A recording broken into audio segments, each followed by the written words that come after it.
মুক্তভাবে গরু পালন করা একটা সুবিধা হলো কি জানেন, গরুকে আপনি চাইলে না সেটা জমি এলাকা হাওড় এলাকা হোক বা এরকম পাহাড়ি এলাকা, যেহেতু আমি পাহাড়ি এলাকায় থাকি, দেখেন এখানে গাছের কোনো অভাব নাই। দেখেন এরকম 4-5টা খালি দেখছেন বাঁশ, মানে গরু এখন এখন এই যে সময়ে বৃষ্টিকাল তো দেখেন প্রচণ্ড বৃষ্টি হয়েছে, পানি সব বেড়ে উঠে গেছে। তো ওরা কী করবে, এখন বাঁশের যে পাতাগুলো আছে না এগুলো খুব বেশি করে খাবে। দেখেন ওরা কিন্তু এখানে খাচ্ছে, দেখতে পাচ্ছেন।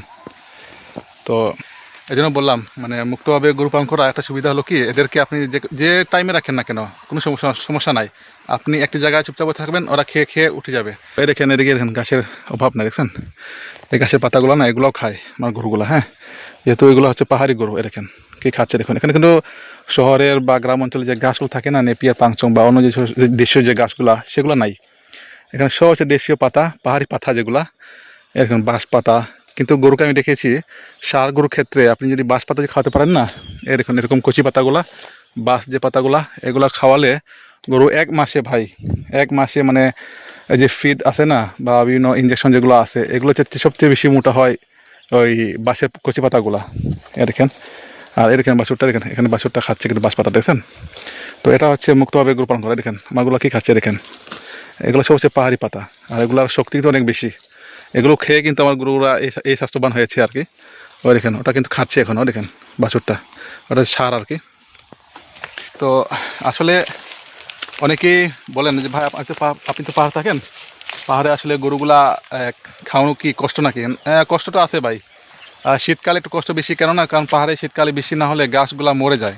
আর তখন আশেপাশে গ্রাম যেগুলো আছে তারাও এসে এই পাতাগুলা সব নিয়ে চলে যায়। হ্যাঁ, তো এখন যেহেতু বর্ষাকাল, দেখেন ষাঁড়টা কিন্তু বাঁশের পাতা খাচ্ছে। ষাঁড়কে যদি মোটা জাতি করতে হয় না, যে কচি কচি বাঁশের পাতা আছে না এগুলো খাওয়ান, দেখবেন সে খেয়ে হাতি হয়ে যাবে। কেটাফক্স ইনজেকশন বা এই ওষুধ সেই ওষুধ কোনো লাভ নাই ভাই, বাঁশের পাতার উপরে কোনো ইনজেকশন নাই। তো এই শুনুন, এটা হচ্ছে পাহাড়ি মুরুখ। তো আমি এখানে নিয়ে আসছি ওদেরকে খাওয়ানোর জন্য। তো ভিডিও ভালো লাগে অবশ্যই চ্যানেলটাকে একটু সাবস্ক্রাইব করবেন, লাইক করবেন, জানাবেন কেমন লাগলো ভিডিওগুলো। তো আসলে যেহেতু আমি পাহাড়ে আসছি গরু নেওয়ার জন্য, তো সেখানে যদি ভিডিও যদি একটু এদিক সেদিক হয় তাহলে ক্ষমা করে দিবেন, কিন্তু আওয়াজটা একটু বেশি আসবে। এই পাখির ডাক, বনমুরুখের ডাক, প্রকৃতির যে ডাক, এগুলো সব কিছু আপনার পাবেন। এখন যেহেতু গরুগুলো খাচ্ছে দেখেন, আমি এটাকে নিয়ে আসছি এখানে, তো শুনতে পাচ্ছেন মুরগের ডাক। হ্যাঁ, তো এটা হচ্ছে বনমুরুখের ডাক, এটা আমার পাহাড়ে একটু বেশি থাকে বনমুরুখগুলা, তো সেই কারণে আসলে এদের কিছু করা যায় না। তো এটা হচ্ছে আমাদের জুম, খাসির জুম। এই শুনুন পাহাড়ি মুরগের ডাক, দেখছেন, শুনতে পাচ্ছেন। তো এরকম গরুগুলো এখানে খাচ্ছে, কিন্তু এখন থেকে হয়তো ভিডিওগুলো আমার লং আসবে। আমি চেষ্টা করব, যেহেতু চ্যানেলটা অনেক বড় হয়ে গেছে, এটা আমি ভাবছিলাম প্রথম দিকে আর চালাবো না। তো প্রথম দিকে আমার একজন ভাই বললো যে না ভাই তুমি এটা চালাও, হ্যাঁ তুমি চালিয়ে যাও, দেখবে এটা অনেক লাভবান হবে তোমার। তো ভাবলাম এত দূর যখন এসে গেছি গরু খামারের প্রতি, তখন বাদ দিব কীভাবে ভাই বলেন, তাই না? বাদ দেওয়া যায় না। তো সে কারণে আসলে আমার এই ভিডিও করা আর কি গরুর ক্ষেত্রে। তো সেখানে ভিডিওগুলো একটু নাড়াচাড়া খেতে পারে, সেখানে আমি দুঃখিত। তো ভিডিও যদি একটু এদিক সেদিক হয় তাহলে ক্ষমা দৃষ্টিতে দেখে নেবেন।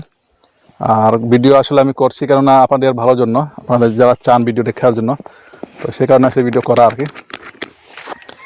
তো এই দেখুন ওরা কিন্তু এখানে খাচ্ছে। হ্যাঁ, তো এটা সম্পূর্ণ পাহাড়ি এলাকা, দেখেন তো সম্পূর্ণ পাহাড়ি এলাকা।